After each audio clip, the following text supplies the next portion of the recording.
Hi, my name is Samantha, and I was recently diagnosed with Autism Spectrum Disorder. I would like to thank M from a blog called Invisible Strings for all of the help that he provided to me over the last few months. His blog was really the reason why I did seek out a diagnosis. He is diagnosed with Asperger's and he's 30 years old, and he was diagnosed as an adult. So it gave me a lot of hope and comfort in knowing that by seeking this diagnosis, I wasn't the only one that would be diagnosed later on. I know I'm not the only one, but I don't know. You just helped me out so much, and his blog is amazing. And anybody that's watching this that is older or even younger or have children that have autism need support or advice or just to laugh, then I would totally recommend visiting his blog. The reason I'm creating this blog is because when I was doing research, I did not find a lot of resources for adults, especially for adult women who may be on the spectrum. And now that I have received a formal diagnosis, I would like to kind of integrate myself into the community, and hopefully I can help somebody else in the same way that M helped me. I don't know anybody else that is autism spectrum, and I really don't have a lot of friends, if any, so it would be nice to connect with people that are a lot like me, and I think that I would feel more comfortable with who I am as a person and with the diagnosis when I'm talking with other people, if that makes sense. So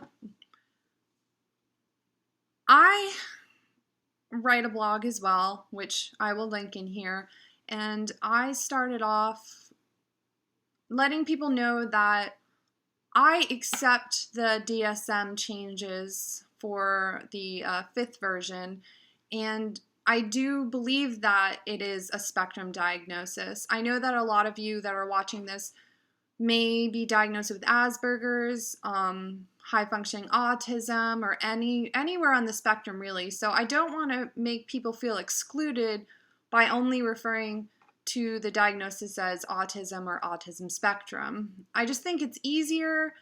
For me personally, I am not diagnosed with Asperger's, so when I talk about it, I'm going to talk about it from a personal view. If I was diagnosed as a child, and I'm 28 years old now, I would have been diagnosed with classic autism. I had a lot of issues as a child. I was nonverbal. I had a lot of language issues. And having years of language therapy really did help me find my voice. I was very far behind for a very long time, but I think now that I'm older and I've experienced life for so long and been forced to kind of integrate into society, I've learned a lot of coping skills and behavioral skills that may make me appear more high functioning than I am. A concept that they talk a lot about in these blogs is the neurotypical. And I think it's very important as an adult to kind of learn how to be neurotypical. Differences aren't really embraced by other people, and it's important to feel like you're not being judged and that you belong, but you really don't care if you belong. It's very, I don't know, the concept escapes me, but learning how to present myself as being normal was an integral part of the past few years that I have received mental illness diagnoses. I talked about in my last blog that I did spend a good amount of time in a psychiatric care facility. And in that time, I learned how to be neurotypical. When I arrived at the facility, I spoke about how Everything was taken away from me. I had to wear a hospital gown for over 6 months. I was stuck in a room with no pillow or blanket, on a plastic mattress, and a fluorescent light that never went off. I had an employee sitting next to me at all times and watching me while I used the restroom and while I showered. It was most likely the worst experience I have had in my life. All of my rights were taken away from me. As a human, my basic rights were taken away from me. And I learned that in order to get those rights back, I would have to feign sanity in order, I don't know, to feel like I was a person. So I started learning how to hide my symptoms and my glitches. And yeah, that's basically how I've been living. The issues that brought me to seeking out a diagnosis are specific to interactions in college for me in the lab environment, and problems that I was having in my marriage. I'm newly married. I was married in March, and I have a lot of sensory issues. My husband was perceiving me as cold and distant and unloving and unaffectionate. And it was confusing to him because when you first get married, I guess you're supposed to be so happy and this is the greatest time in your life, and I'm just existing in my happiness. I think that I was not meeting his needs, but I was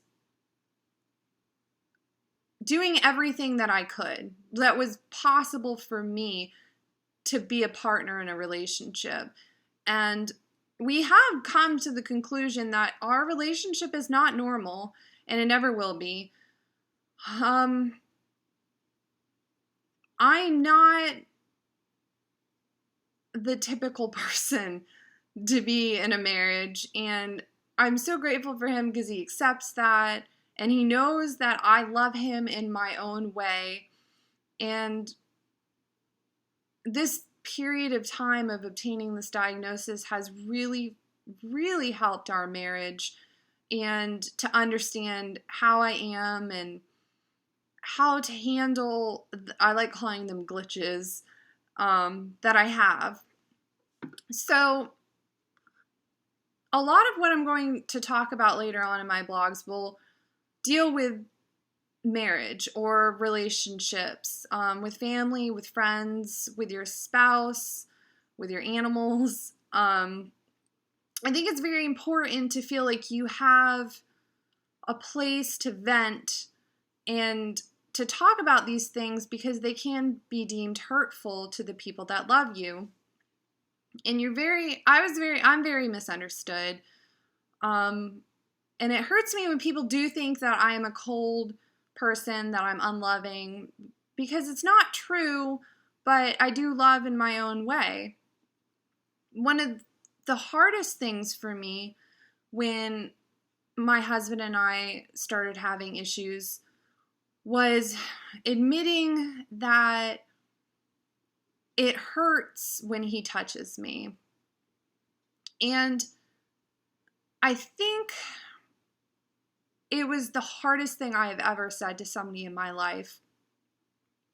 It's hard for me to talk about now.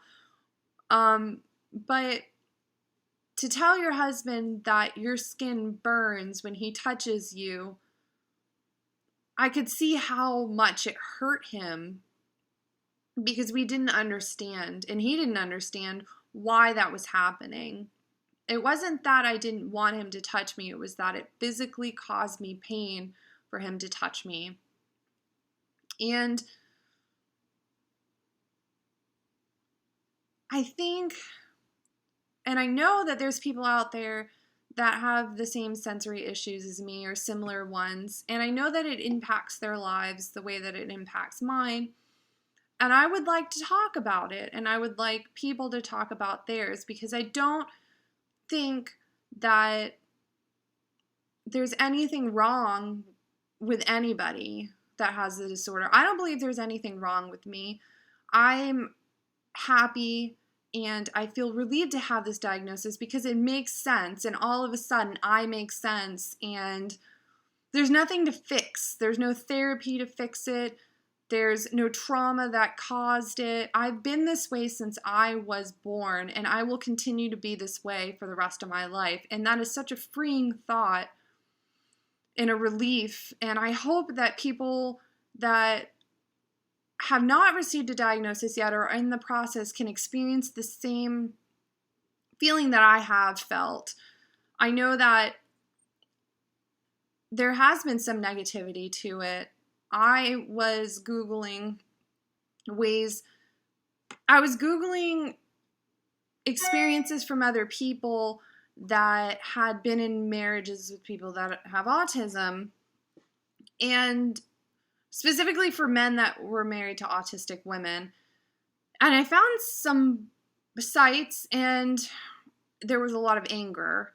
A lot of men were talking about how their wives were uncaring and unaffectionate, and they were so angry about being with their autistic wife that I just broke down. And I texted my husband.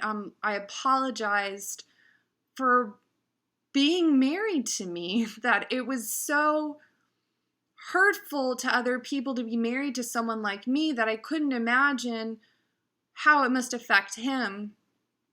And he called me and we talked about it, and he's so loving and accepting, and he made me feel so much better about it. So I implore anybody that runs into the same forums that I did to know that if you're with somebody that truly loves you, they will accept you for who you are, and they won't need you to change. And I think that's the biggest lesson that I'm going to learn in this process, is that I don't have to change, and I don't think anybody should have to change. With the rest of my blogs, today it's just kind of an introductory thing, but I'm going to talk about my personal experiences with autism. I'm not going to go too much into the issues that I had as a child in my video blogs because I think that would be best suited to being written down. But I want to use this time to connect with people, and I'm very happy that I have this outlet, and I really hope that it's a positive experience for me, and I hope that it's a positive experience for you watching. And maybe we can get more information out about adults that have autism, and that we do exist, and that we do belong on the spectrum, and that we're not less than the people that are lower functioning than us, but we're all one big group of amazing individuals that have these glitches, and we deserve the same love and respect that everybody else does. And I think the community could benefit from some positivity in that respect.